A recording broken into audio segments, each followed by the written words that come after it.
Estamos de volta para cobrir a parte 3 do tópico 8 do curso de Redes Neurais, vinculado ao programa de pós-graduação da Faculdade de Engenharia Elétrica e de Computação da Unicamp.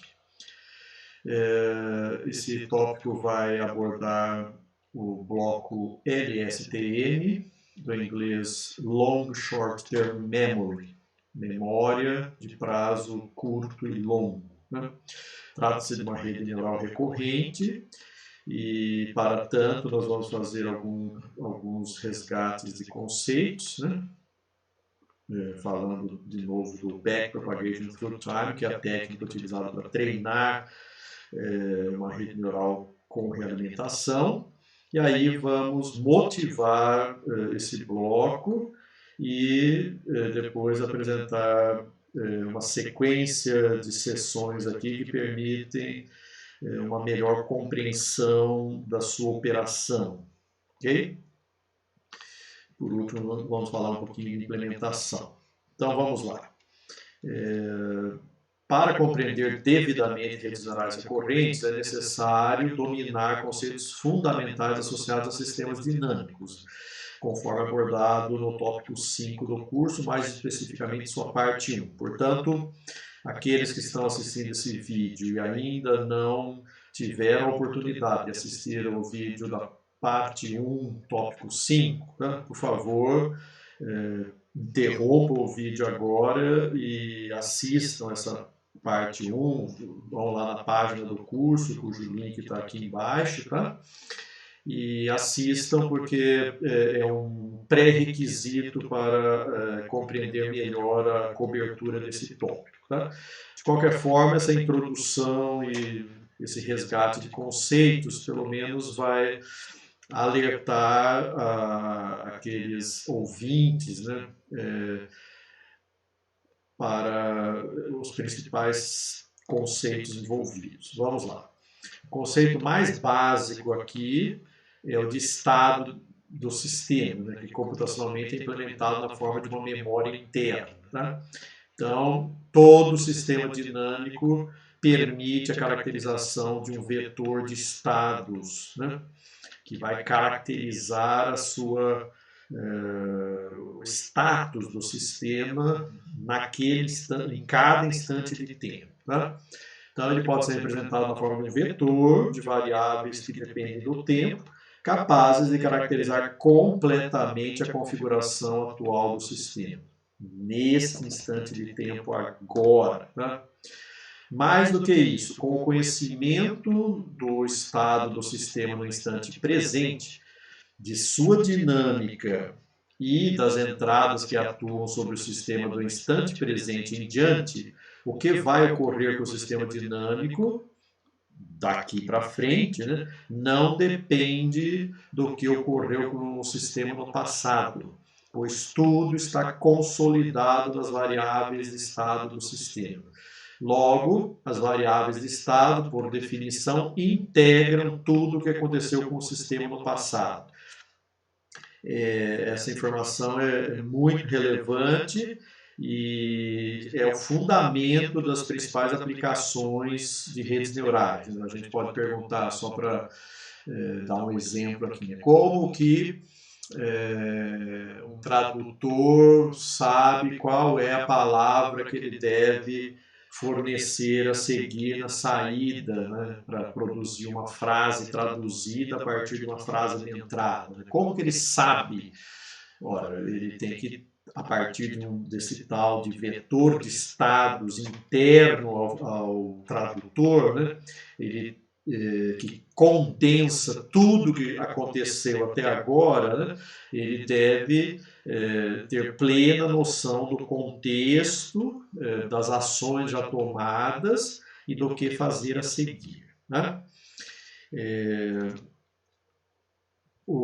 Falando um pouquinho mais de estado, e apresentando uma definição formal, o estado do sistema é formado por um conjunto de valores e grandezas físicas. Estou falando aqui de sistemas físicos, né, sistemas existentes na natureza, né, necessário e suficiente para caracterizar a situação física desse sistema. Né. Eu estou dando aqui um exemplo que possivelmente até seja contraditório em relação a essa condição de necessário e suficiente, mas é proposital mesmo. Então vamos supor que eu queira definir o preço de empreendimentos imobiliários, né, de uma casa. Tá? Então esse preço é dependente desse conjunto de fatores aqui, que a gente pode chamar de variáveis de estado nesse contexto. Não são os únicos. A definição do preço de uma casa envolve uma quantidade muito grande de variáveis, né?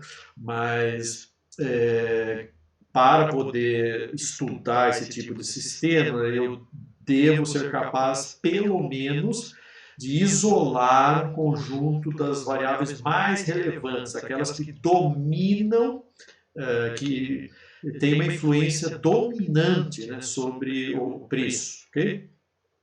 E aí, mesmo que aproximadamente, eu posso dizer que esse conjunto de variáveis aqui define completamente o preço da casa. Tá?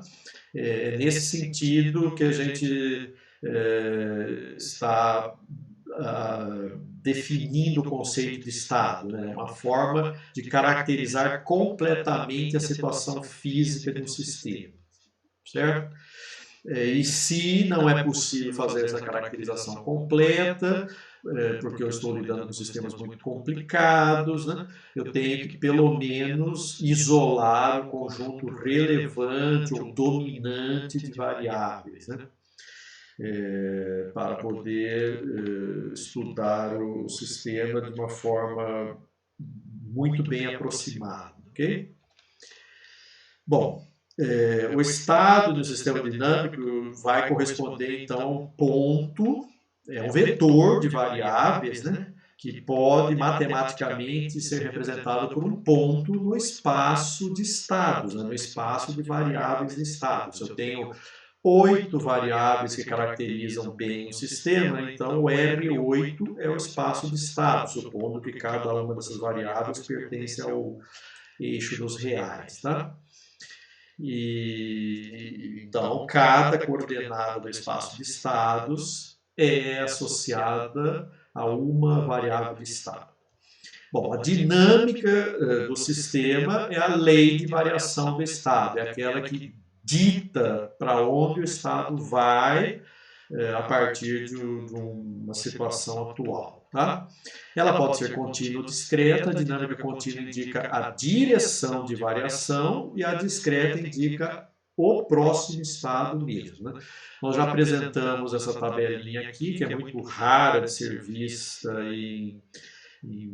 até em livros bastante difundidos de sistemas dinâmicos, né?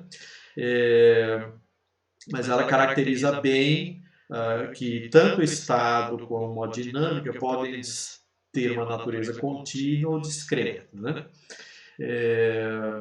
Normalmente aqui, nesse tópico do curso, nós vamos trabalhar com estados contínuos e dinâmica discreta. Tá?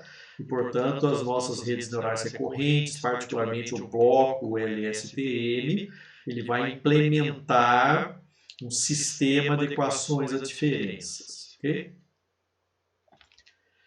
Bom, se a dinâmica é a lei de variação do estado, então quando eu aplico a dinâmica sobre o estado e olho o que está acontecendo no espaço de estados, eu vou ver uma trajetória. Tá? E se a dinâmica for contínua, essa trajetória é contínua, como vocês estão vendo aqui, e parametrizada no tempo. Cada ponto aqui é um vetor que caracteriza o estado do sistema naquele instante de tempo, certo? Se a dinâmica for discreta, a trajetória vai ser formada por uma sequência de pontos. Aqui vocês estão vendo duas trajetórias, né? Uma delas se iniciou aqui e a outra se iniciou aqui. E as duas estão sendo atraídas pela origem aqui, no caso não é a origem, pelo ponto 0,5, tá? Nesse sistema dinâmico específico aqui. Tá? Então, a trajetória pode ser contínua, pode ser discreta, mas de qualquer modo ela é caracterizada pela dinâmica do sistema. Né?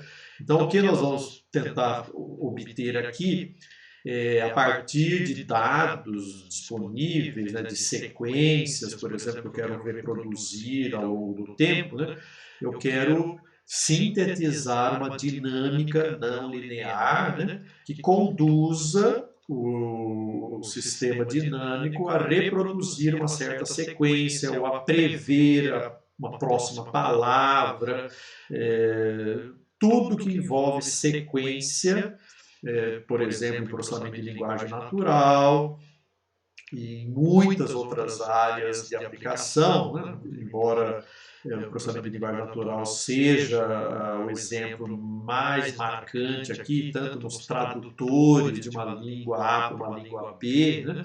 Quanto na síntese de texto mesmo, né?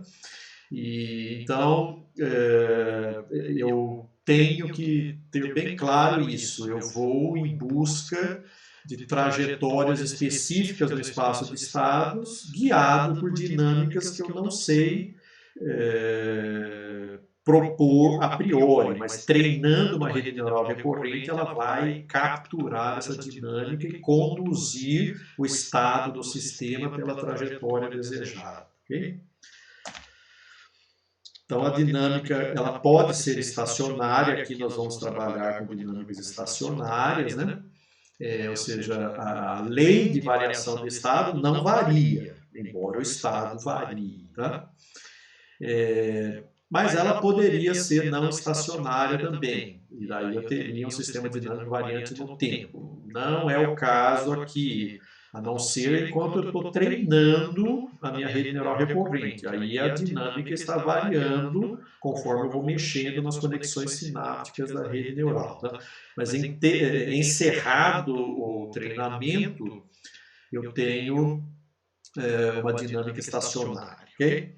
Então vamos, como aqui está dito aqui nesse último parágrafo, mas aqui nós vamos trabalhar muito com entrada externa. Tá? E isso vai ficar mais claro quando eu aplicar redes recorrentes, por exemplo, no tópico do processamento de linguagem natural, que deve ser o nosso tópico 5 aqui, aliás, a parte 5 do tópico 8. Tá?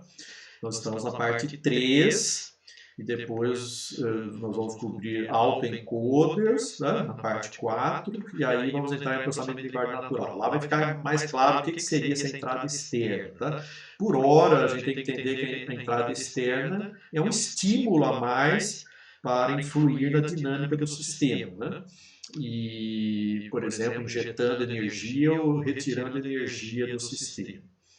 E nessas formulações que a gente está resgatando aqui, pois já foram devidamente tratadas no tópico 5 do curso, né? A gente percebe claramente que a variação do estado, né, é ditada por uma função que pode depender do tempo, se a dinâmica for não estacionária, ou não, se a dinâmica for estacionária. Tá?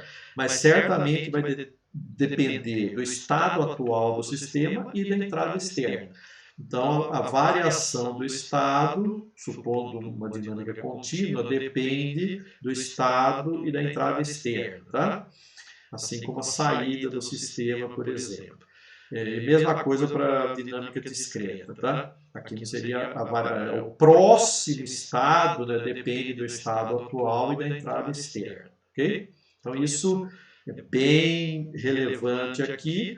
Todas as redes recorrentes trabalham com esse tipo de cenário, né? E cabe definir quem vai ser o F, quem vai ser o H, quem vai ser o G, quem vai ser o H no caso de dinâmica discreta e aqui dinâmica contínua. Né? Supondo a entrada externa constante ou ausente, que não é o caso desse tópico do curso aqui, né, a trajetória do sistema dinâmico se divide em uma fase transitória e uma fase que a gente chama de regime permanente. Tá? Então, fica evidente aqui, se a gente vai trabalhar com a entrada externa, nós vamos estar explorando a fase transitória da dinâmica, certo? Na verdade, o sistema vai estar sempre no transitório, né? Se tiver entrada externa estimulando o sistema o tempo todo. Né? Então, diferente do que se enfatizou no caso da rede neural de Hopfield, tópico 5, parte 2, né? Onde havia ausência de entrada externa e foco no regime permanente, a gente falava em dinâmica de relaxação, né? Esperando o sistema convergir para um ponto de equilíbrio, por exemplo. Né? Agora, neste tópico, vamos nos concentrar em redes recorrentes com entrada externa e foco no transitório. Né? Eu quero sintetizar uma dinâmica que, para uma certa sequência de entradas externas, ele produz uma trajetória no transitório, né, adequada para a aplicação. Okay? O último conceito a ser resgatado aqui, que nós já abordamos no tópico 5, né, é a retropropagação através do tempo, que é a técnica usada para ajustar as conexões sinápticas dos pesos. Eu preciso desdobrar no tempo a rede neural recorrente, pelo menos essa parte recorrente da rede neural, né, como vocês estão vendo aqui. Estou fazendo 2 desdobramentos, né? E eu tenho que truncar isso, não pode ser infinitos passos, eu tenho que definir um certo número de desdobramentos, né?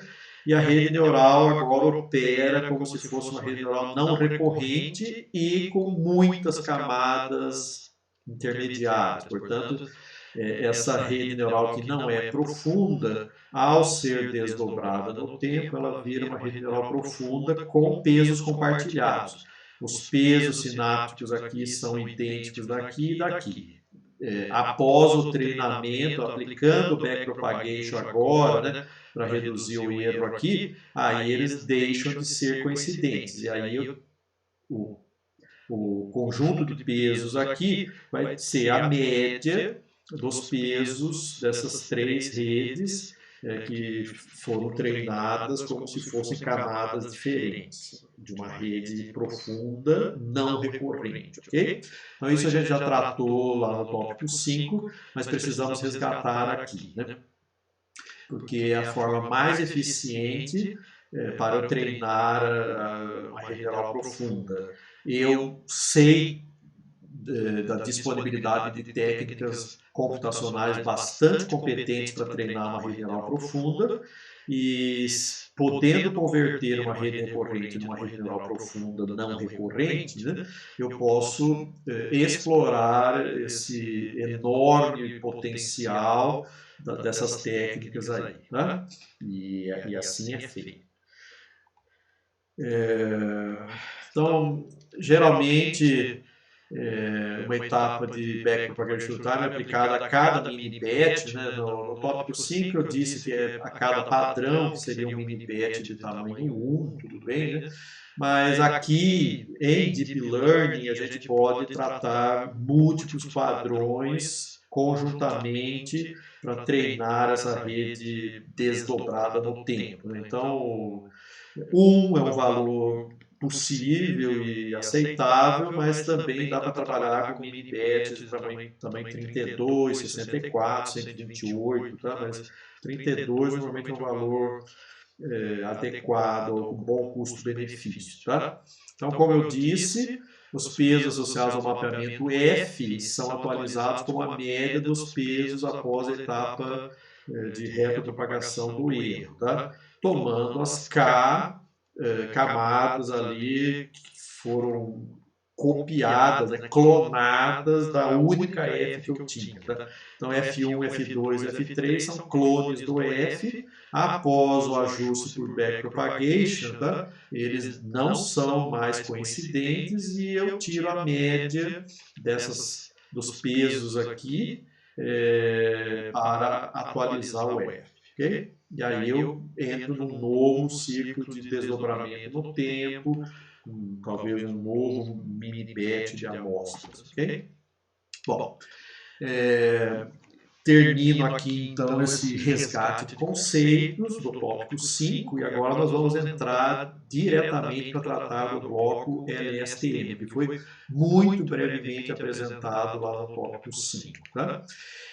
Tem várias formas de tratar esse bloco, né? E elas podem ser tão complicadas e cheias de detalhes quanto se queira. Tá? Então eu escolhi aqui, recorri a dois materiais disponíveis na literatura, que são citados aqui, obviamente, né? Um vídeo e um blog, né? O conteúdo de um blog, né? Que eu entendi serem os mais didáticos, complementares e com melhor custo-benefício para o aprendizado, principalmente para quem está sendo introduzido agora. Tá? E eu entendo que essa iniciativa minha de selecionar esses dois materiais e me basear neles daqui para frente, né, vai permitir que vocês acompanhem e saiam bastante satisfeitos dessa videoaula. Vamos lá. O bloco LSTM foi proposto em 1997 pelo grupo aqui do Schmidt-Huber, né? E, como o próprio nome indica, foi concebido para viabilizar a implementação conjunta de memória de longo e de curto prazos em redes neurais recorrentes.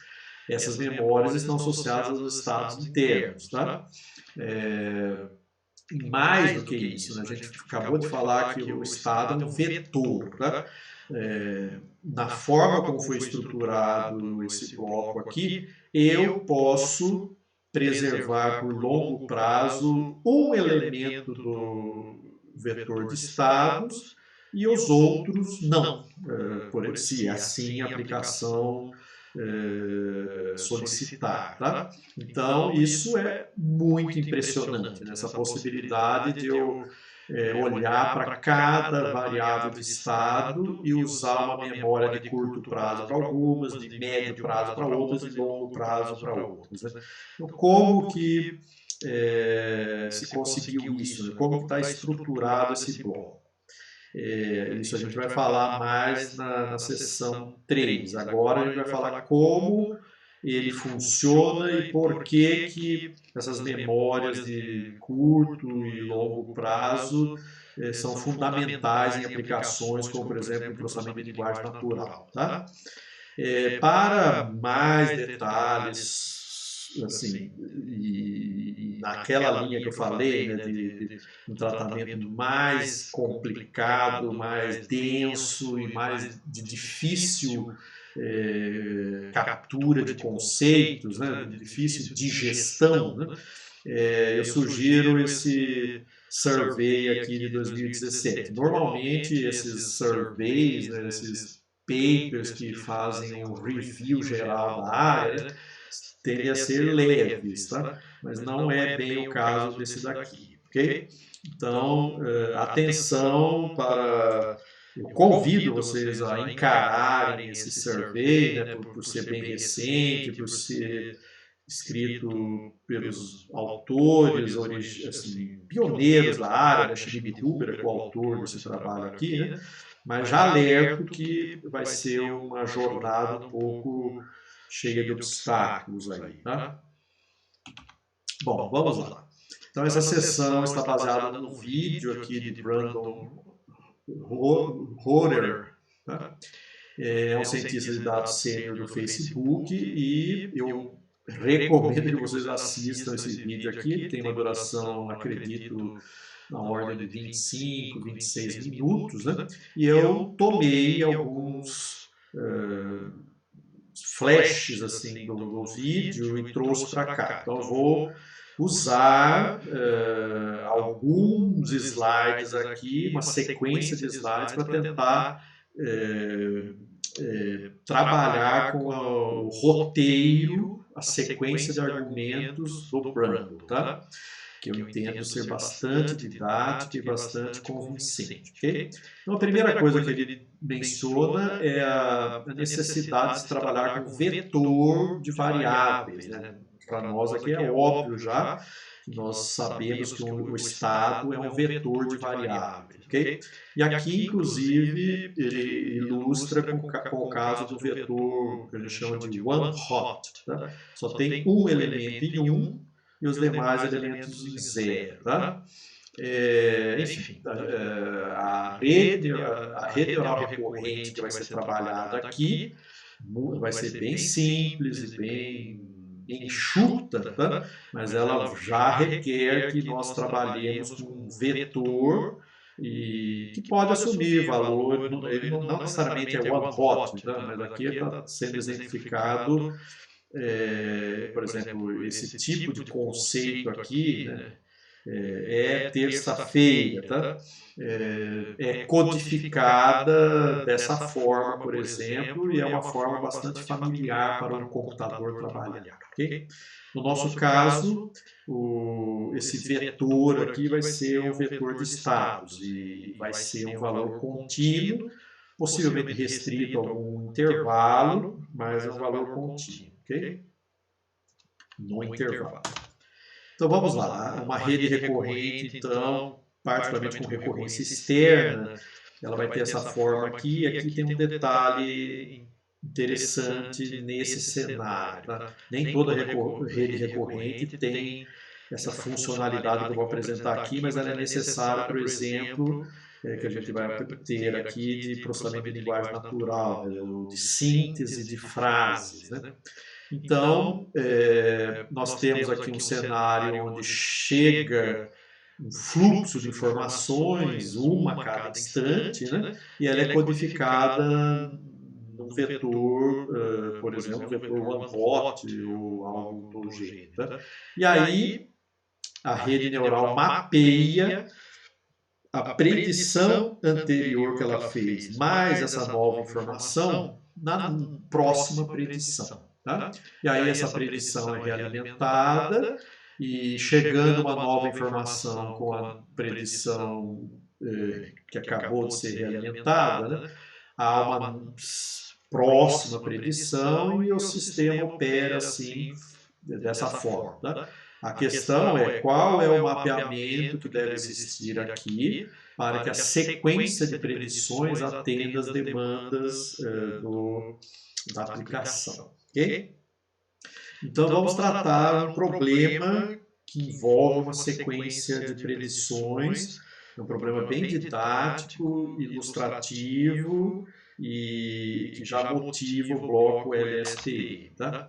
Então, digamos que eu queira trabalhar com um dicionário bem pequeno, formado apenas por essas expressões aqui, né? 3 sujeitos, nome de 3 pessoas aqui, dog, Jane, Spot, né? O verbo viu, o verbo sol e ponto final, ok?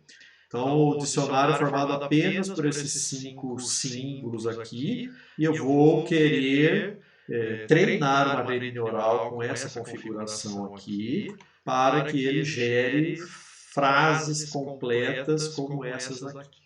Okay? Dog, sol, Jane, ponto final. Jane, sol, spot, ponto final. Né? E assim por diante. Okay? E será que eu consigo fazer isso? E será que eu preciso elaborar ou estruturar, enriquecer o tratamento e o fluxo de informação interno dessa rede neural recorrente? Ou ela, do jeito que foi apresentado aqui, já funciona e já dá os resultados desejados? Tá? Então vamos lá. Os vetores aqui então agora estão bem caracterizados, eles têm 5 elementos que estão associados a cada um dos símbolos da linguagem, ok? Então, a ideia aqui é que surja, né, uma palavra aqui, por exemplo, Jane, né, e essa rede neural faça a predição do verbo sol, né, que toda vez que eu inicio uma frase com um substantivo, a seguir tem que vir o verbo, e depois do verbo tem que vir outro substantivo e finalmente o ponto final. Né? Então, será que eu consigo implementar esse mapeamento para obter isso? Então, uma vez a partir de amostras e frases válidas nessa linguagem, né, eu posso ajustar os pesos sinápticos que se encontram nessa região aqui. E eu espero, ao final do treinamento, que aconteça o seguinte, né? Então, após o treinamento, é esperado o surgimento de padrões bem característicos nas conexões sinápticas, ou seja, toda vez que a nova informação que chega for um nome de uma pessoa, né? Ou é o sujeito ou é o objeto. Tá? Então, ou eu vou gerar o verbo ou eu vou gerar um ponto final, tá claro?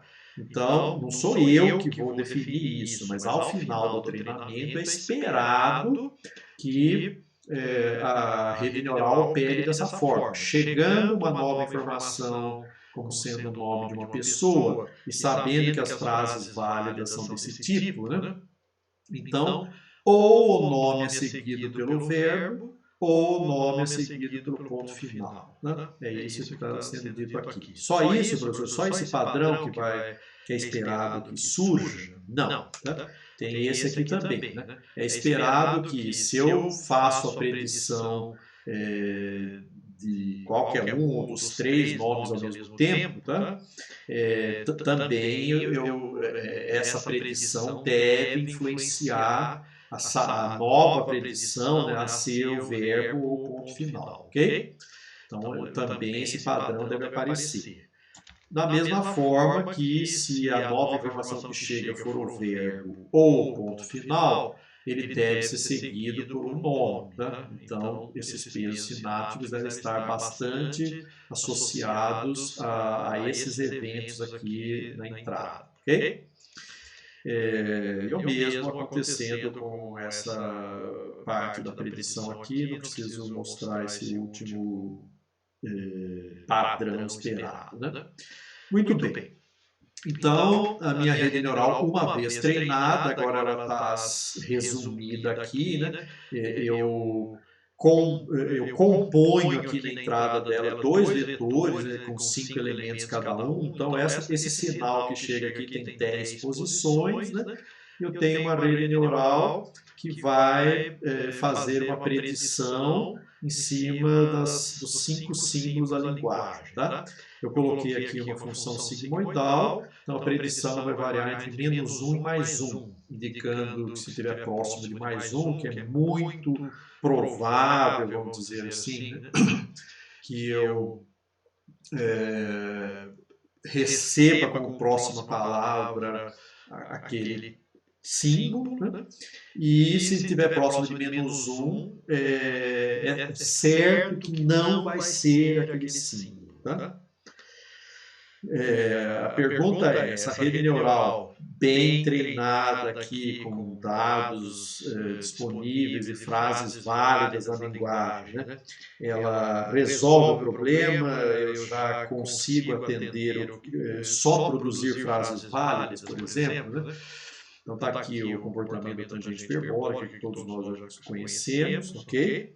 Então é muito importante entender isso aqui, ou seja, essa rede neural vai indicar um valor entre -1 e +1 para cada um desses símbolos, ok?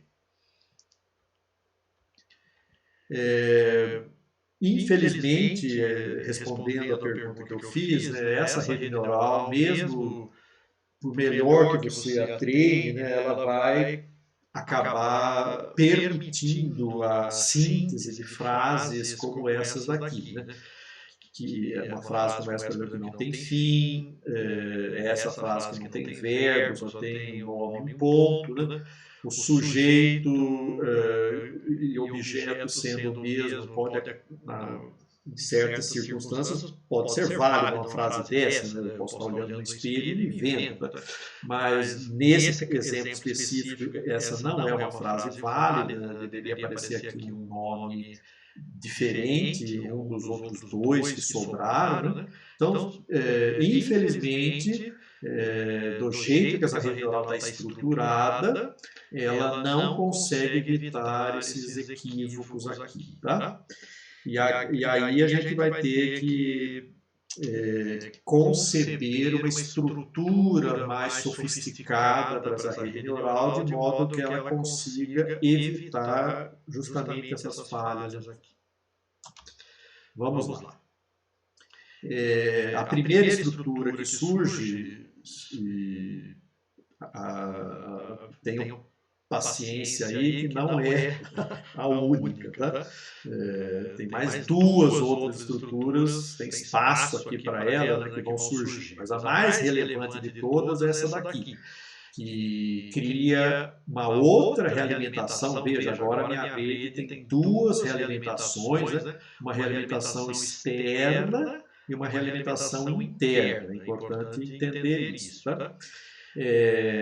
Essa realimentação interna cria uma memória interna e essa memória só vai guardar informações daqui que essa porta, chamada porta do esquecimento, permitir. Tá? Veja, aqui eu vou ter uma outra rede neural que vai receber também 10 entradas, é a mesma entrada dessa rede neural aqui. Tá? São redes neurais independentes. Essa rede neural faz a predição em cima dos 5 símbolos da linguagem e essa outra rede neural vai dizer quais das informações que eu estou alimentando aqui devem ser esquecidas ou não, desses símbolos preditos, ok? Então vamos falar um pouquinho mais sobre essa função de ativação aqui, que no caso vai ser a função logística, né, que é uma sigmoide variando entre 0 e 1, ok? Vamos falar sobre essa operação aqui de multiplicação, que é elemento a elemento, né? E essa operação de soma aqui também, né? Daí a gente volta para essa figura para concluir o que está acontecendo nesse trecho aqui, tá? Então a operação de soma, ela simplesmente agrega elemento a elemento dois sinais, né? Então, por isso que eu, veja, se tem 3 aqui e 6 aqui, 3 mais 6 dá 9, é isso que, e se tem 4 e 7, 4 mais 7 dá 11. Então, elemento a elemento eu vou agregando. Então, vamos aqui. Então, nesse momento, a predição que eu faço é agregar elemento a elemento com a memória que eu mantive. Se eu não mantive nada, o que vai passar aqui é a própria predição. Tá? Se eu mantive alguma coisa, o que vai passar aqui é a predição mais a memória, como vocês estão vendo aqui. Né? Eu lembro vocês que essa função varia entre menos 1 e mais 1, e, portanto, eu não só estou somando, eu posso estar subtraindo, né, a predição da memória. Na verdade, essa é a operação talvez mais relevante aqui. Né? Enfim, faço as duas, eu posso somar ou subtrair, ok? Que fique isso bem claro.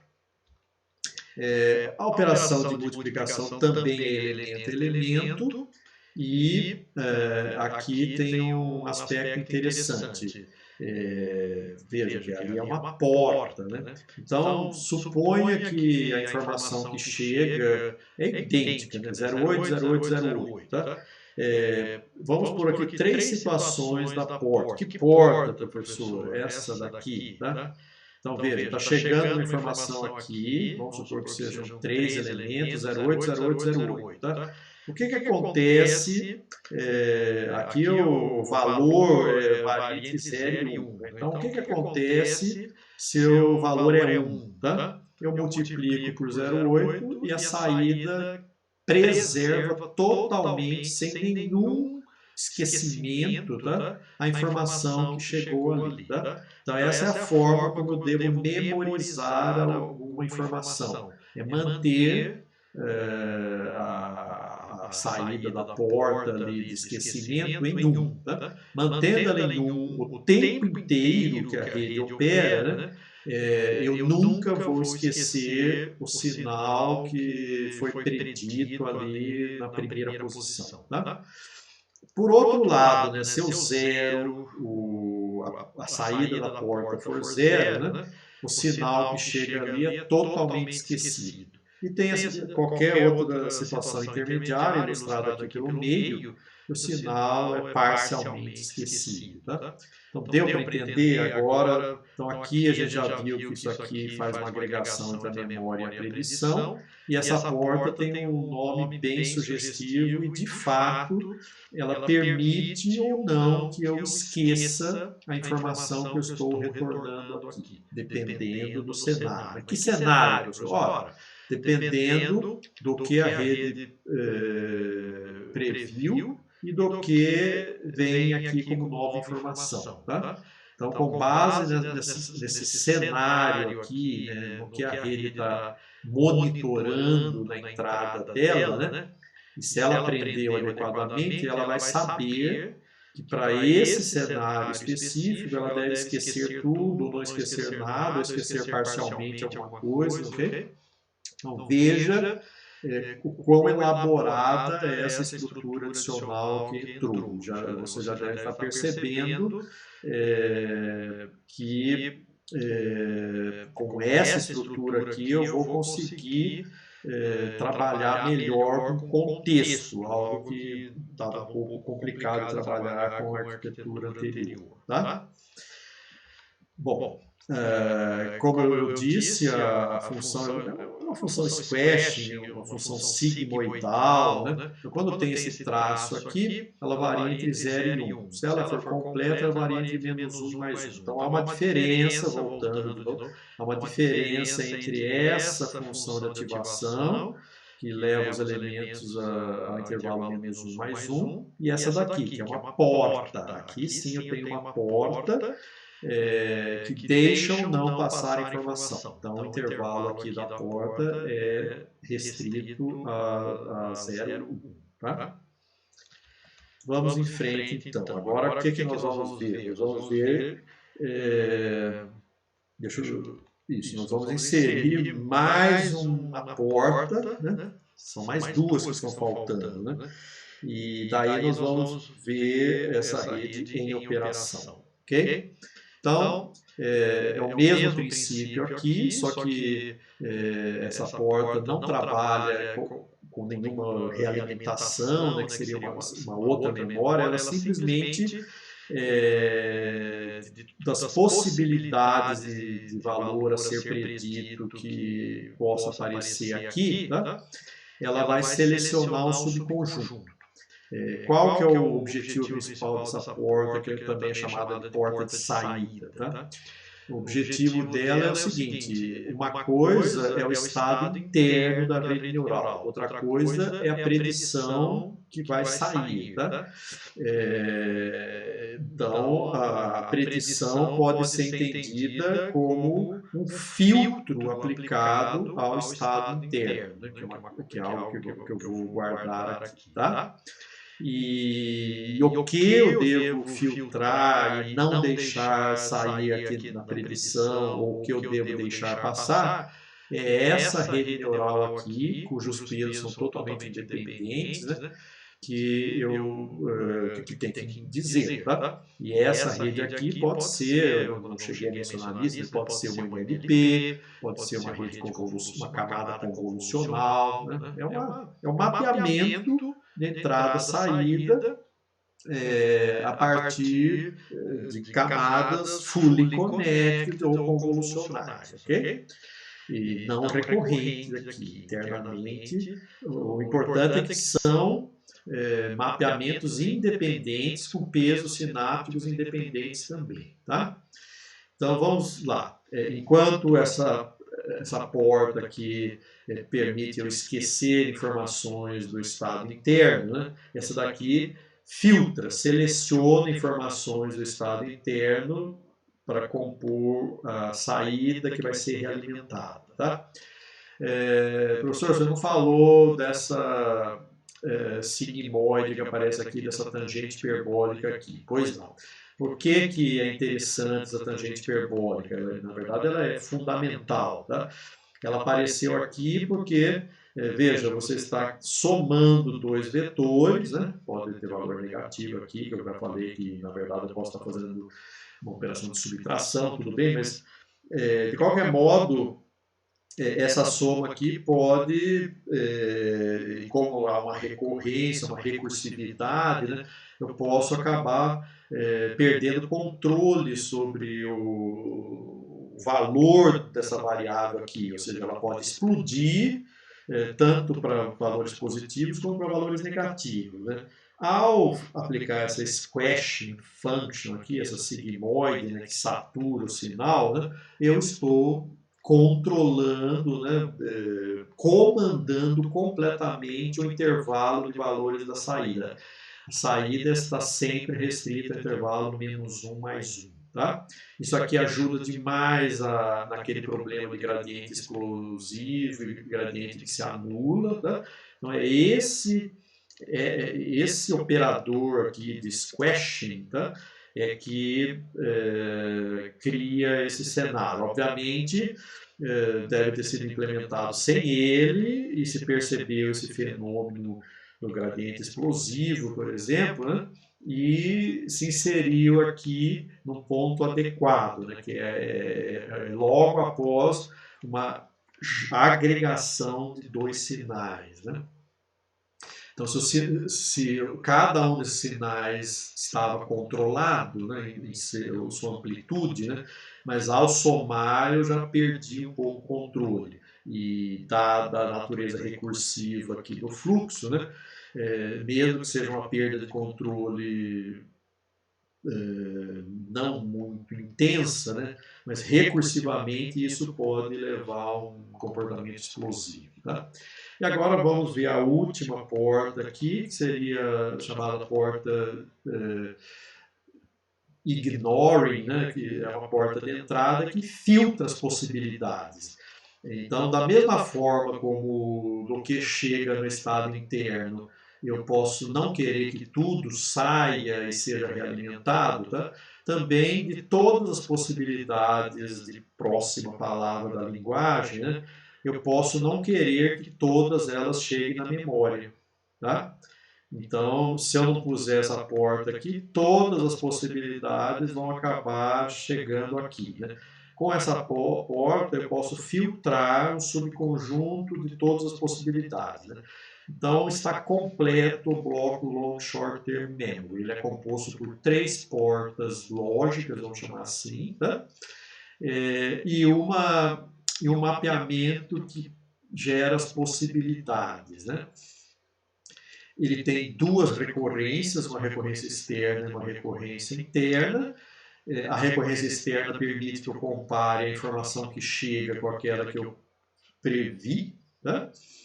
E cada uma das portas tem um papel bem específico. Essa daqui filtra as possibilidades, essa daqui filtra as possibilidades já coletadas e compostas com a memória, que seria o estado interno, tá? Devidamente reescalado. Né? E essa é a porta principal, eu diria, né? Que é aquela que manipula o estado interno, permitindo esquecer ou não. Ele que gera a memória de curto, médio e longo prazo, de acordo com as demandas da aplicação. Então, essas 4 redes têm que ser treinadas para que cada módulo aqui do bloco opere adequadamente. Ok?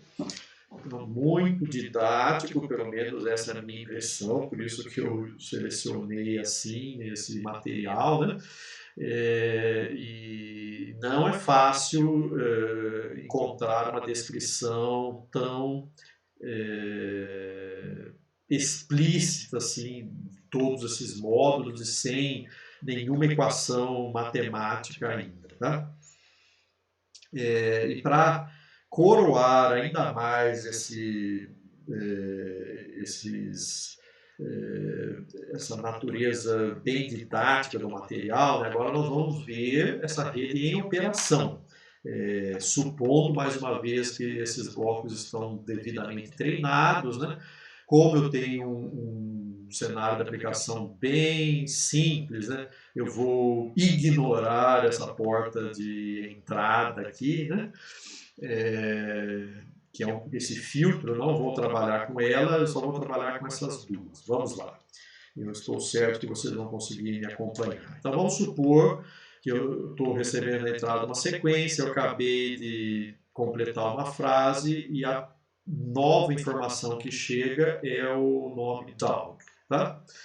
Então, vamos supor também que eu não tenho nada na memória, e como falei, eu não vou trabalhar com essa porta aqui. Ok? O que deve ser a predição aqui? Quais são as possibilidades possíveis? Tá? Vamos ver certamente o verbo sol, tá? Mas só ele. Não. Tá? Ah, sim, antes, né? Então vamos supor também que a predição foi acertada, né? Eu disse que viria um dos nomes de pessoa aqui, e de fato chegou um deles, chegou o Dog. Tá? Então esse é o cenário que essas 4 redes recebem. O que chega de informação e o que foi predito que iria chegar. Tá? Dado esse cenário aqui, essa rede neural aqui já treinada vai acabar gerando essas possibilidades. Né? Ela vai dizer que a próxima palavra tem que ser sol, né? E que, dado o contexto aqui, né, está proibido gerar no futuro, a curto prazo, dog. Tá? Veja que esse era um dos problemas lá de frases inválidas, ok? Como eu não vou trabalhar com essa porta aqui, essa informação das possibilidades passa sem ser filtrada, né? E vamos supor aqui que a memória não tem nada também, e ela vai passar para cá, certo? Muito bem. O que eu quero ver na saída aqui? O Sol. Tá? E o que eu quero ver na memória aqui? A proibição para a geração de dog. Okay? Então, essa porta aqui vai apagar sol, porque o que importa aqui é só o not dog. Né? O está em preto aqui significa que está próximo a -1. Está em branco significa que está próximo a +1. Ok? Então, essa porta aqui vai apagar a informação +1 daqui e vai preservar a informação -1 daqui. Né? Enquanto que essa porta aqui vai apagar essa informação e vai produzir o sol na saída. Né? Então, é isso que você está vendo aqui. Deixa eu ver se tem mais alguma informação. Não. E a gente vai falar da operação dessa porta daqui a pouquinho, tá?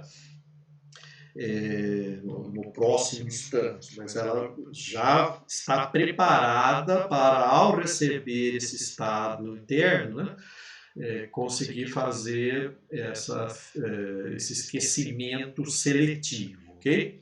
Então, cabe lembrar que toda realimentação tem que ter um atraso, né, para atraso de um instante de tempo, por exemplo, um segurador de ordem zero, né, para que o sistema aqui mantenha consistência. Tá? Então, vamos lá. A seguir, de fato, né, a predição, de acordo com as possibilidades, o que chegou aqui foi que ia chegar o verbo sol, e ele chegou mesmo. Né? Essa é a nova informação que chega. Então, isso foi o que eu previ, isso foi o que chegou. Tá? Todas as 4 redes recebem a mesma informação. Okay?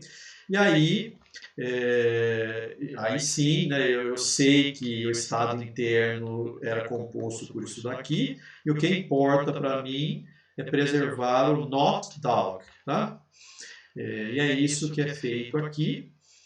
E, no entanto, essa rede aqui, que não tem informação de contexto, ela já não está com a informação do dog aqui, né? Ela vai gerar essas 3 possibilidades. Como nós não estamos filtrando aqui, essas 3 possibilidades chegam aqui e vão ser compostas com a memória. Agora vocês devem estar percebendo o papel muito importante que está sendo feito por esse módulo aqui do bloco. Né? Ele vai, somando termo a termo aqui, ele vai apagar essa possibilidade, permanecendo apenas Jane Spot, como deve ser mesmo para que eu possa gerar uma frase válida. Okay?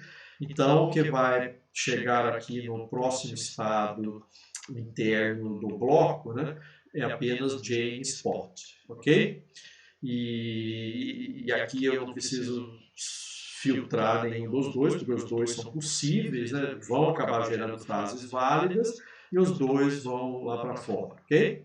Então, com isso, a gente conclui esse exemplo didático, um cenário bastante simplificado, mas que já tem um grau de sofisticação aí bastante surpreendente até, né?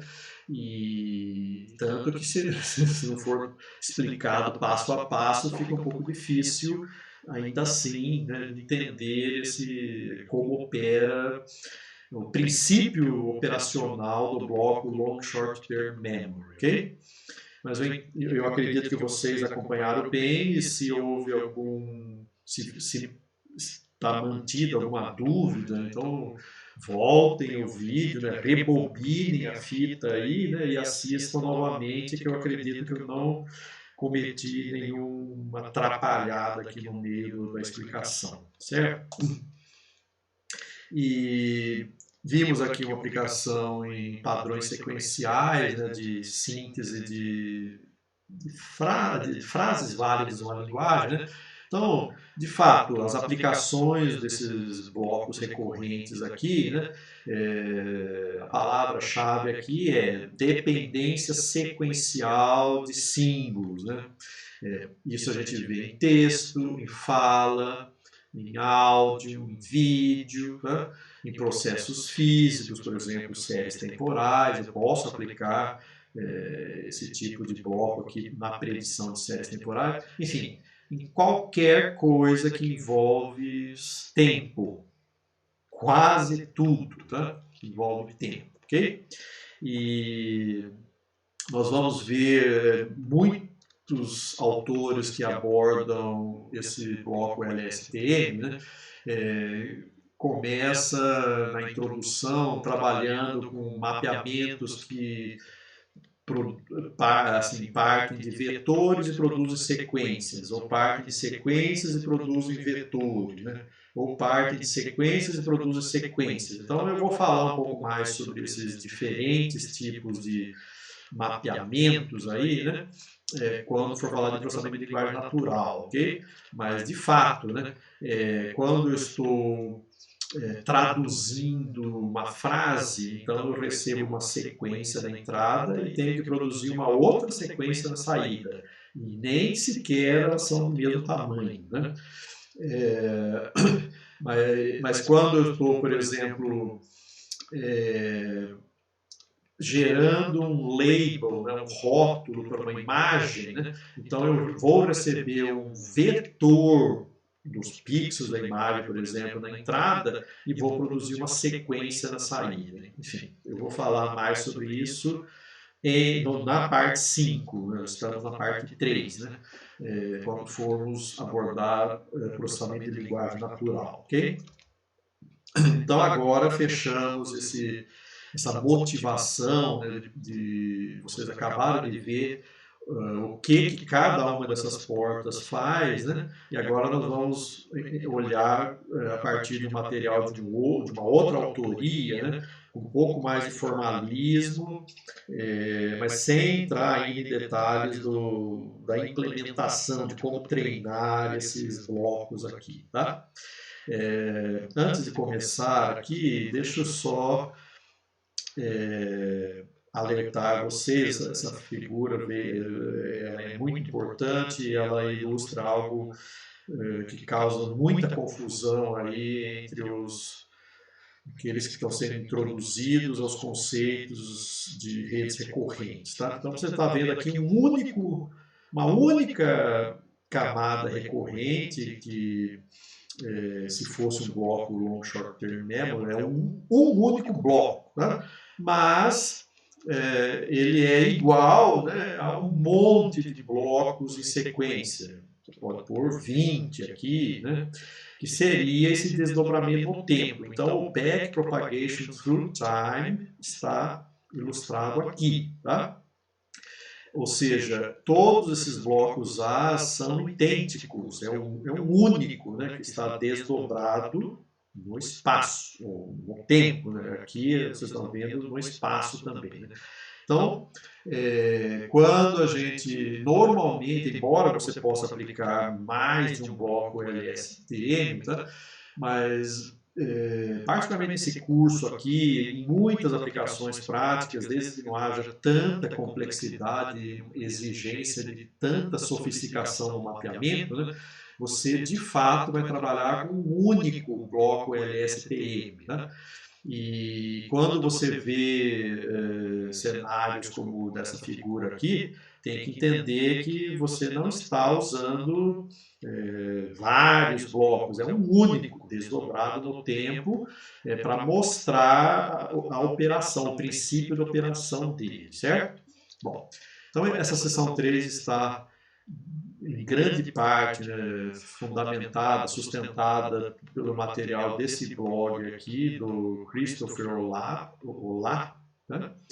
É um material realmente muito didático e muitos autores, todo mundo basicamente que precisa introduzir conceitos de bloco LSTM acaba recorrendo às figuras desse material. E eu, assim, eu não serei nenhuma exceção, tá?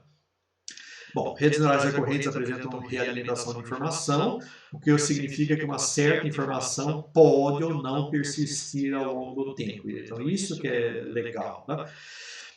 Quando eu realimento a informação, eu crio a possibilidade de mantê-la integralmente, parcialmente ou nada dela. Tá?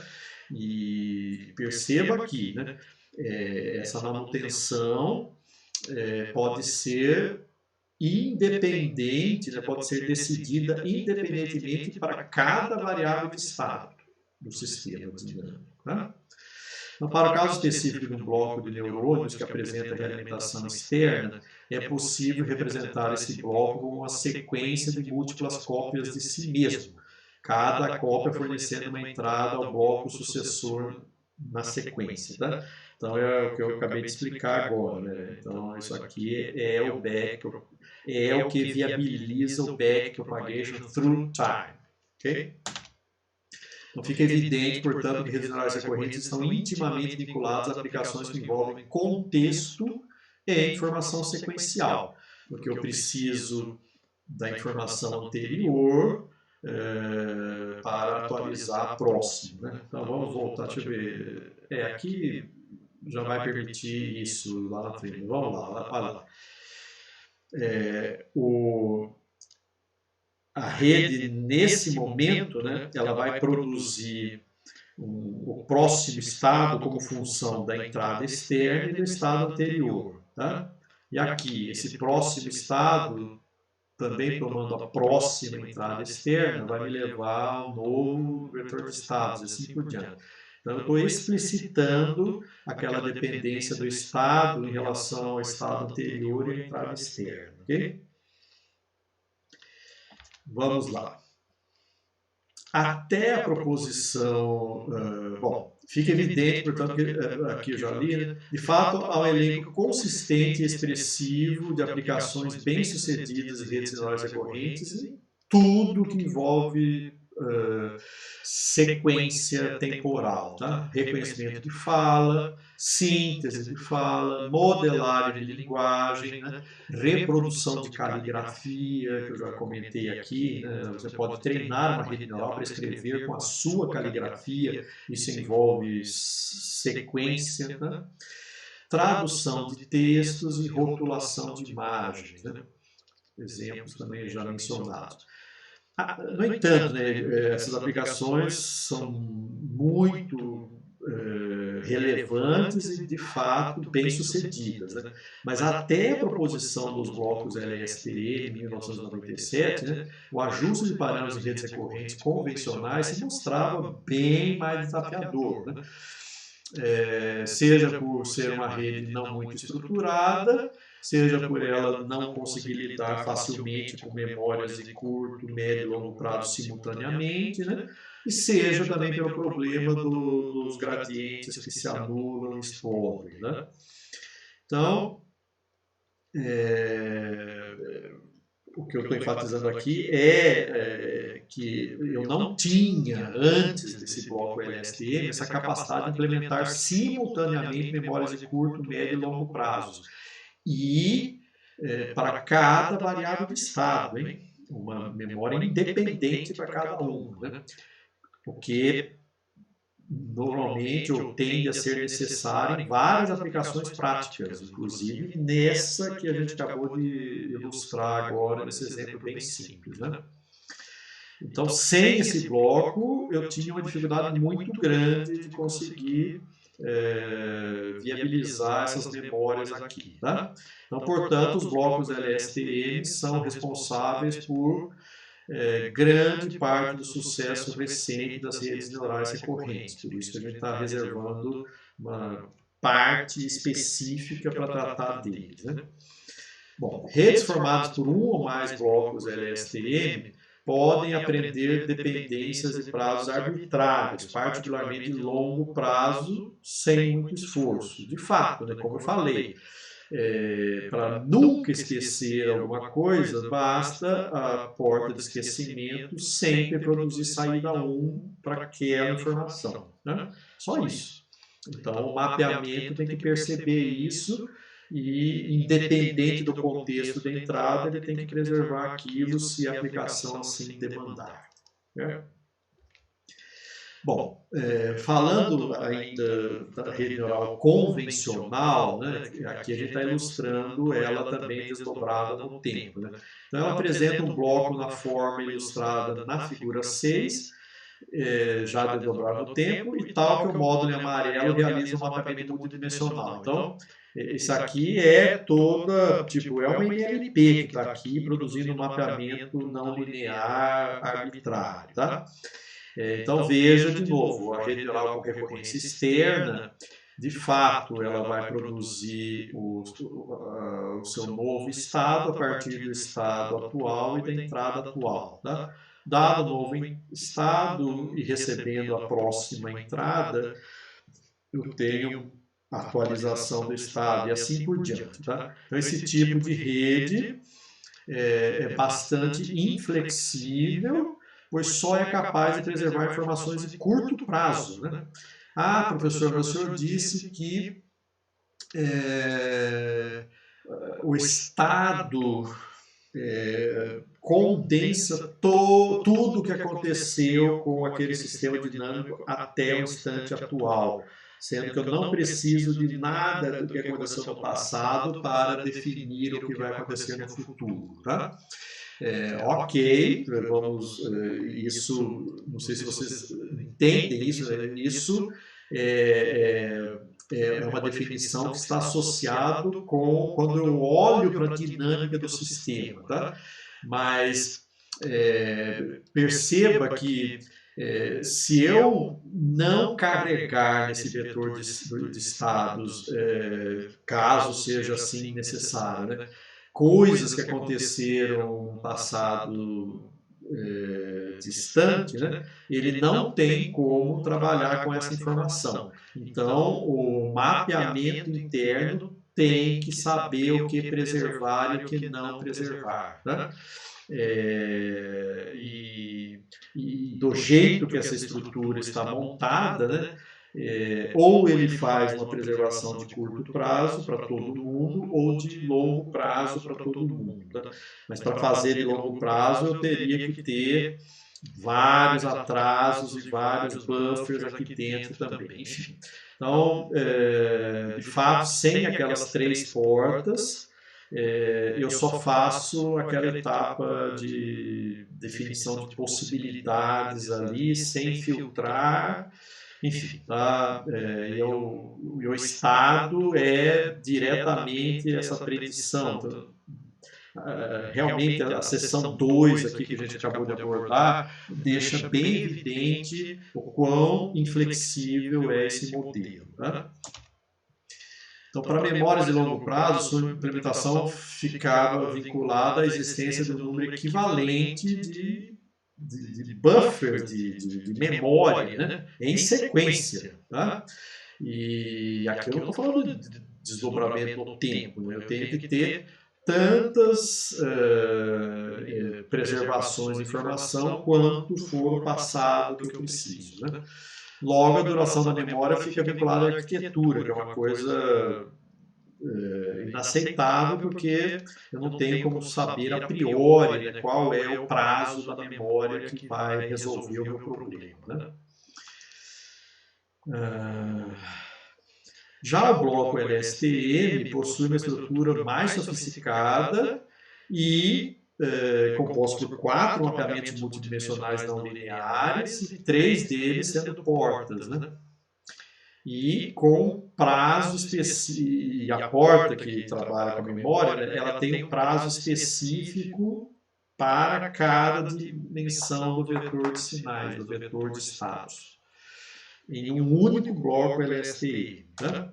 Então, está um pouquinho diferente a notação aqui, mas vocês estão vendo aqui as 4 redes neurais. Tá? Esse vai ser a porta forgetting, essa vai ser a ignoring, que aqui a gente vai chamar de porta de entrada, e essa vai ser a porta de saída, que a gente chamou de selection. Okay? E essa é aquela que gera as possibilidades.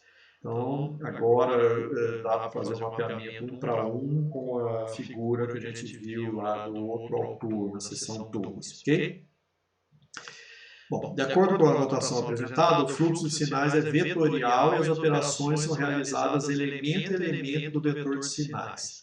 Além disso, os retângulos amarelos são mapeamentos multidimensionais não lineares, a serem aprendidos pela rede neural, evidentemente. Né? Tem momentos aqui onde eu faço agregação de vetores de sinais e tem momentos onde eu faço cópia dele. Então, a informação que chega aqui, ela sai para cá e sai para cá também. Vocês se lembram que eu comentei que há 2 realimentações no bloco LSTM, tá? A realimentação interna de estados e a realimentação externa da predição. Tá? Esse aqui é a predição, tá? E esse daqui é o estado interno do bloco. Ok? Então vamos tratar cada um desses módulos constituintes novamente com essa outra notação aqui. Para sedimentar mesmo como está estruturado esse bloco. Tá? Como em toda estrutura recorrente, o aspecto-chave do bloco é o seu vetor de estados, que corresponde ao sinal presente na linha horizontal em destaque. Então, aqui que está o meu vetor de estados, você se lembra? A porta forgetting vai permitir que eu esqueça parte deles, e a porta aqui de agregação vai fazer a soma do estado que eu não esqueci, né, que eu preservei, com a novidade que vem daqui das possibilidades filtradas pela porta ignoring aqui, né, que eu vou chamar porta de entrada. Tá? Então, o estado sofre 2 operações. O estado que vem do instante anterior. Né? Ele passa pela porta forgetting e depois ele é agregado com a novidade que vem do último mapeamento ali das possibilidades. Né? Ok? Então, o vetor de estados pode passar por 3 operações algébricas simples, permitindo remover informação do vetor de estados ou adicionar informação ao vetor de estados. 3 operações? 2, né? A terceira, tudo bem, ela está associada a esse bloco aqui, que vai fazer aquele escalamento do vetor de estados, tá? Mas isso é para fazer a predição externa. Então, são 2 operações que o vetor de estados está passando, tá? E não 3, como está dito aqui. Logo, caso nenhuma remoção ou adição ocorra, o vetor de estados do bloco LSTM se mantém inalterado. Só para exemplificar, então. Se eu não esqueço nada do que chega aqui, a informação vem para cá. E se eu não adiciono nenhuma novidade, a informação prossegue. Então, o próximo estado acaba sendo igual ao estado anterior. E se isso é uma necessidade da aplicação, e isso tem que acontecer sempre, então eu não esqueço nada, a minha memória é de prazo infinito, porque sempre o estado vai ser preservado do instante para o seguinte. Okay? Bom, essas operações sobre o vetor de estados do bloco LSTM são comandadas por 3 portas, cujo comportamento é definido durante o processo de treinamento. Tá? Cada elemento do vetor de saída de uma porta pode assumir um valor no intervalo 0 e 1. Valores iguais a 0 removem toda a informação daquele canal. Então, se for o filtro seletor ou o filtro que permite ignorar, né? O 0 impede a passagem de informação. Tá? E se for a porta de esquecimento, o 0 ali vai permitir que eu apague da memória uma certa informação. Okay? Se for igual a 1, é a operação contrária. Eu mantenho tudo que chega naquele sinal. Bom, vamos ver passo a passo então. O papel da primeira porta é indicar o que deve ser preservado para o instante t do vetor de estado ct-1. Tá? Elemento a elemento. Né? Então essa é a porta forget. Okay? Então, dadas as entradas h de t-1, né? Que é o que foi predito no instante anterior, mais a informação, o que foi predito que iria chegar, mais o que chegou, né? A porta forgetting vai atuar sobre o vetor de estados, né? A partir desse produto aqui do vetor de estados com esse vetor ft aqui, né? Onde cada elemento está no intervalo 0 e 1. Né? Então, aqui, pela primeira vez, acho que eu estou apresentando a fórmula matemática da porta forget. Tá? Bem que é bem familiar a uma NLP com uma camada intermediária, certo? O próximo passo é decidir que informação nova será adicionada ao vetor de estados para se produzir o vetor de estados no instante seguinte. Né? Isso é feito em duas partes. Tá? Uma porta decide em que grau os elementos do vetor de estados serão atualizados, sendo denominada a porta de entrada, que foi chamada de ignoring gate na sessão anterior, e uma camada de neurônios com função de ativação tangente hiperbólica que fornece informação nova a ser adicionada ao vetor de estados, de acordo com a informação da porta de entrada. Então vamos lá.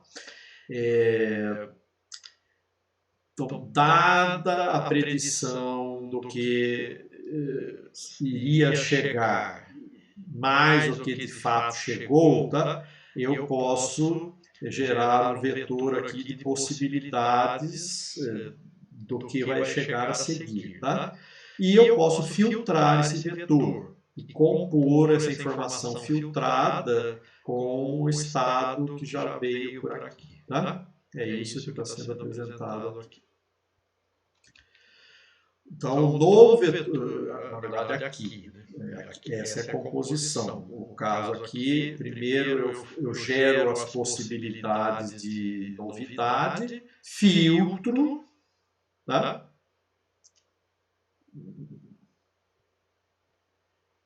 Na verdade, não.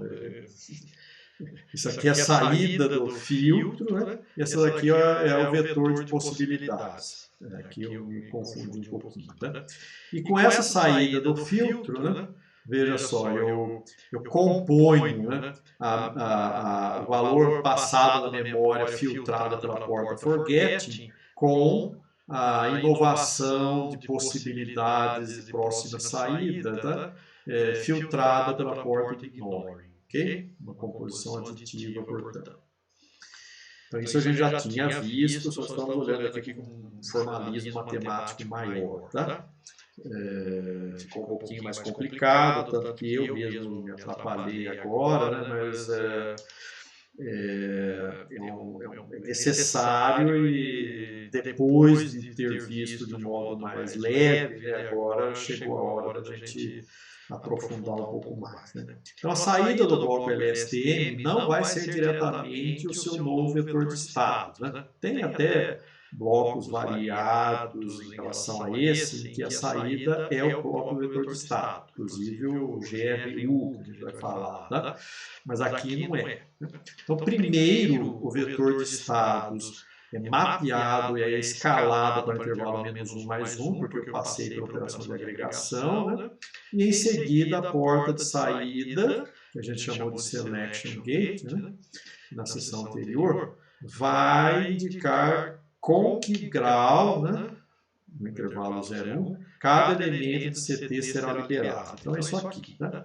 Então essa é a porta selection e essa é a informação que vem do atual estado interno do bloco. Tá? Então eu seleciono um subconjunto deles para compor a predição. Então essa é a predição que eu vou utilizar na minha aplicação, por exemplo, predição de próxima palavra, predição de ângulo do traço que eu estou fazendo uma grafia ao longo do tempo, né? Coisas assim. Né? E também essa predição vai ser realimentada como próxima entrada para o bloco. Tá? Então aqui as operações matemáticas associadas. Então perceba aqui, WO, tá? WC e WI são todas matrizes e conexões sinápticas ajustáveis durante o treinamento desse bloco. Tá? E WF também, são 4, né? WF, WI, WC e WO. Ok? Então, é um bloco bastante sofisticado e por isso que eu falei que a maioria das aplicações que vocês vão fazer, vocês vão usar um único bloco LSTM. Tá? Existem as variantes, algumas que complicam a estrutura que a gente já apresentou e outras que simplificam. Tá? Cada uma, evidentemente, tem o seu nicho de aplicações aí. Né? Vamos lá. Eu não vou ser exaustivo aqui, só vou apresentar algumas delas. Né? Então, existem propostas na literatura que diferem da versão convencional apresentada até aqui, ao inserir fluxos adicionais de informação. Nossa, professor, mas já tem tanto fluxo aí. Onde que esses caras foram inventar mais informação? Né? Bom, então o propósito é trazer ganhos em aplicações específicas, mas à custa do maior desafio computacional na fase de treinamento, evidentemente. Então, veja aqui, uma possibilidade é, em lugar dos 4 mapeamentos, né? Ou pelo menos 3 deles, né? Receberem apenas a predição de próxima saída e o que realmente chegou, né? De próxima entrada, né? Do que realmente vai chegar, né? Eu posso também considerar uma terceira entrada para a porta forgetting, para a porta ignore e para a porta selecting, associada ao estado. Então eu posso pegar o estado interno que está realimentando apenas ali como saída ali, para definir a memória interna da rede, né? Eu posso realimentar como se fossem entradas adicionais, ok? E isso pode me ajudar, mas implica em mais matriz de pesos aqui, mais conexões sinápticas, ok? Uma variação bastante... e não é tão utilizada justamente por complicar ainda mais e tornar ainda mais pesado o processo de treinamento, tá? Mas pode ter um custo-benefício adequado em certas aplicações. Uma variante bastante utilizada é aquela que acopla os graus de esquecimento de inovação, ou seja, acopla os papéis das portas de esquecimento e de entrada. Veja, elas são independentes, mas você pode torná-las complementares, que é o que vai acontecer aí. Né? Então, cada elemento do vetor de status vai estar sujeito a uma operação complementar entre esquecimento e inovação. Né? Então, se essa porta filtra inovação e essa porta filtra informação antiga, né? Então a gente pode conseguir, ao complementar essas duas portas, retirando a independência dela e reduzindo uma porta na estrutura do bloco, né? Então a gente pode implementar isso aqui, né? Só há esquecimento caso haja informação nova a ser inserida em seu lugar. Em outras palavras, só se adiciona conteúdo novo caso haja conteúdo antigo a ser esquecido, na mesma proporção. Tá? Então, em lugar de duas portas independentes, agora eu tenho uma porta que aqui produz uma saída FT e aqui produz o complemento do FT, certo? Então, com isso, eu simplifico o bloco e, dependendo do custo-benefício aí de performance, eu posso ter ganhos importantes, tá? Uma simplificação ainda mais intensa, né, ocorre com a GRU, que eu mencionei agora há pouco, né, que é a Gated Recurrent Unit. Tá? Ela foi introduzida em 2014, nesse trabalho aqui eu convido vocês a consultá-lo, né? Até porque eu só vou mostrar um pouquinho a arquitetura dela, que ela é bem mais simples, e ela tem também só 3 mapeamentos aqui, não 4 como é a LSTM. Tá? Ela realmente está se tornando bastante popular devido aos bons resultados comparativos, ou seja, ela é mais simples e não perde tanto em performance quando comparada com estruturas mais complicadas. Né? Então ela combina as portas de esquecimento e de entrada numa porta de atualização e também faz com que o vetor de status passe a ser o vetor de saídas. Né? Outras modificações também estão presentes, mas eu não vou entrar em detalhes aqui. Por favor, consultem se assim vocês entenderem como pertinente, né? Essa referência aqui de 2014, ok? Mas é a porta, uma das portas mais utilizadas aqui. Vamos falar a última sessão aqui, vamos falar um pouquinho sobre questões de implementação, nós vamos lidar mais sobre isso nas listas de exercícios, né? Mas deixa eu pelo menos fazer umas preliminares aqui. Já foi evidenciado que o treinamento das redes recorrentes é desafiador, embora a tarefa tenha sido bem facilitada com esse bloco aqui, tá? Inclusive com a atenuação do efeito dos gradientes explosivos que se anulam, tá? Mesmo assim, cabe lembrar, né, que particularmente com o aumento do número de pesos sinápticos e levando em conta o desdobramento no tempo, né, se verificam na prática limitações impostas pela arquitetura padrão von Neumann. Então deixa eu só voltar aqui e lembrar vocês que a arquitetura, o bloco LSTM tem 4 redes neurais que ainda tem que ser desdobradas no tempo, se você quiser treinar esse bloco, tá? Particularmente nesse cenário que a realimentação, bom, não precisa nem ter essa realimentação adicional aqui, né? Já tem a realimentação da predição. Então, veja o drama que você tem aqui, né? Em termos de complexidade de treinamento, também lembrando que o desdobramento no tempo é truncado, então o vetor gradiente é aproximado, né? O que o torna menos eficiente do que ele é no caso não recorrente, certo? Enfim, então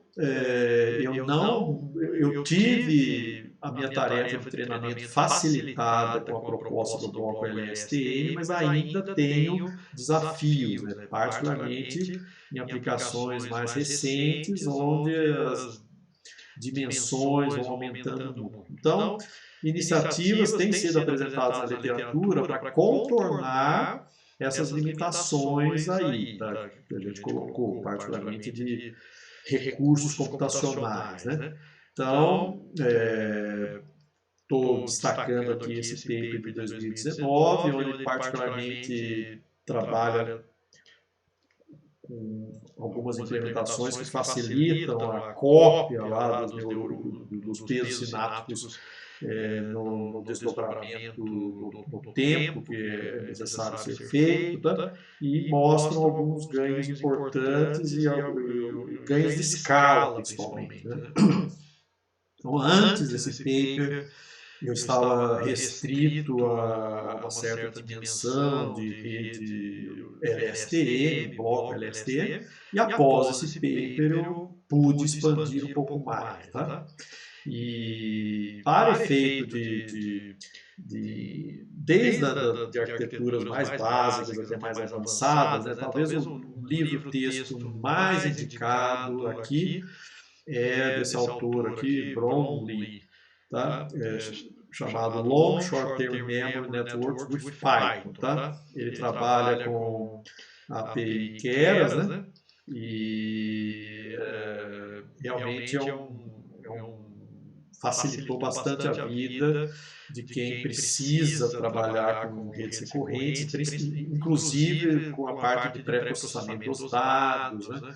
Como fazer isso para garantir sucesso aí em aplicações que envolvem sequência, tá?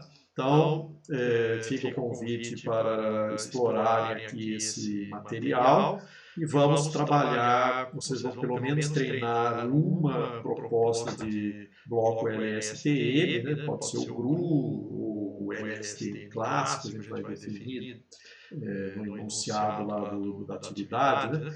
Mas vocês vão trabalhar, vão treinar pelo menos uma proposta, tá? Em alguma aplicação que envolve sequência temporal, ok? Com isso a gente conclui esse material. Aqui então, essa é a referência do GRU, aqui aquele survey que eu falei, um pouco denso, né? Esse é o paper original, onde foi proposto o bloco LSTM, tá? Obviamente existem muitos outros materiais aí na literatura, mas eu me censurei aqui, né, para não expandir demais essa lista de referências e também conseguir basear o material em apenas duas fontes que eu avaliei como sendo bastante didáticas, tá? Então agradeço a atenção de todos e com isso nós concluímos a parte 3 do tópico 8, tá? Aqueles que ainda não se inscreveram no canal, eu convido para que assim o façam, pois isso vai facilitar o recebimento de notificações sempre de novas videoaulas e novos materiais forem lançados, ok?